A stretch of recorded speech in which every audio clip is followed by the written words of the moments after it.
The difference between living as a victim in your world, saying, I am this way because of this person or that thing or this experience. They made me think and feel this way. When you switch that around, you become a creator of your world, and you start saying, my thinking and my feeling is changing an outcome in my life. And now that's a whole different game, and we start believing more that we're creators of reality.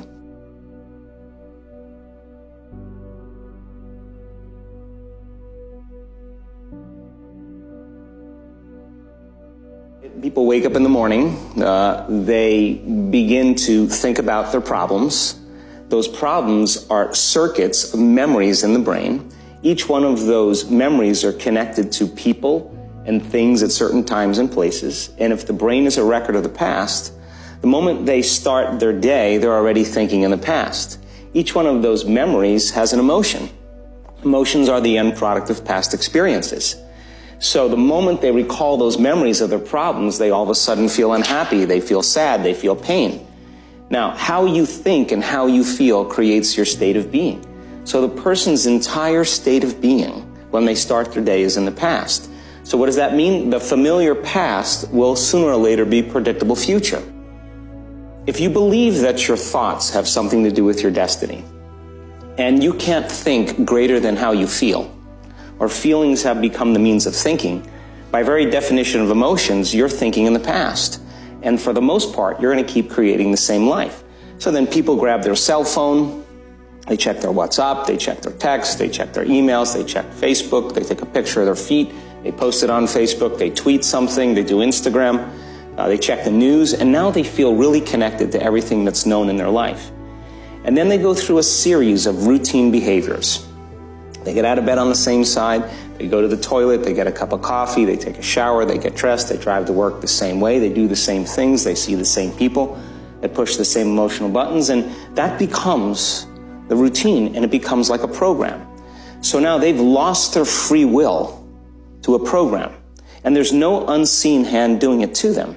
So when it comes time to change, the redundancy of that cycle becomes a subconscious program. So now, 95% of who we are by the time we're 35 years old is a memorized set of behaviors, emotional reactions, unconscious habits, hardwired attitudes, beliefs, and perceptions that function like a computer program. So then a person can say with their 5% of their conscious mind, I want to be healthy, I want to be happy, I want to be free. But the body's on a whole different program. So then how do you begin to make those changes? Well, you have to get beyond the analytical mind, because what separates the conscious mind from the subconscious mind is the analytical mind.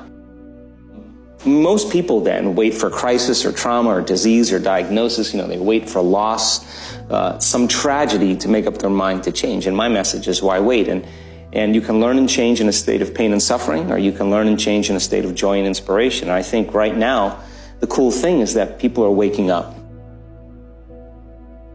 The stronger the emotional reaction you have to some experience in your life, the higher the emotional quotient, the more you pay attention to the cause. And the moment the brain puts all of its attention on the cause, it takes a snapshot, and that's called a memory. So long-term memories are created from very highly emotional experiences. When you have an emotional reaction to someone or something, most people think that they can't control their emotional reaction. Well, it turns out if you allow that emotional reaction, it's called a refractory period, to last for hours or days, that's called a mood. I say to someone, hey, well, what's up? You say, I'm in a mood. Well, why are you in a mood? Well, I had this thing happen to me 5 days ago, and I'm having one long emotional reaction. If you keep that same emotional reaction going on for weeks or months, that's called temperament. And if you keep that same emotional reaction going on for years on end, that's called a personality trait. People, when they have an event, what they do is they keep recalling the event, because the emotions of stress hormones, the survival emotions, are saying, pay attention to what happened, because you want to be prepared if it happens again. Turns out most people spend 70% of their life living in survival and living in stress. So they're always anticipating the worst case scenario based on a past experience. And they're literally Out of the infinite potentials in the quantum field, they're selecting the worst possible outcome, and they're beginning to emotionally embrace it with fear, and they're conditioning their body into a state of fear. So then the emotions from the experience tend to give the body and the brain a rush of energy. So people become addicted to the rush of those emotions, and they use the problems and conditions in their life to reaffirm their limitation, so at least they can feel something. Your body is the unconscious mind. It doesn't know the difference between the experience that's creating the emotion and the emotion that you're creating by thought alone. So the body's believing is living in the same past experience 24 hours a day, 7 days a week, 365 days a year. And so then when those emotions influence certain thoughts, and they do, and then those thoughts create the same emotions, and those same emotions influence the same thoughts, now the entire person's state of being is in the past. So then the hardest part about change is not making the same choices you did the day before, period. And the moment you decide to make a different choice, get ready, because it's going to feel uncomfortable. It's going to feel unfamiliar. Your body is your unconscious mind. In a sense, if you're sitting down and you start thinking about some future worst-case scenario that you're conjuring up in your mind, and you begin to feel the emotion of that event, your body doesn't know the difference between the event that's taking place in your world, outer world, and what you're creating by emotion or thought alone. So most people then, they're constantly reaffirming their emotional states. So when it comes time to give up that emotion, they can say, I really want to do it. But really the body is stronger than the mind because it's been conditioned that way. So the servant now has become the master. And the person, all of a sudden, once they step into that unknown, they'd rather feel guilt and suffering because at least they can predict it. Being the unknown is a scary place for most people because the unknown is uncertain. And people say to me, well, I can't predict my future. I'm in the unknown, and I always say the best way to predict your future is to create it. The difference between living as a victim in your world, saying, I am this way because of this person or that thing or this experience. They made me think and feel this way.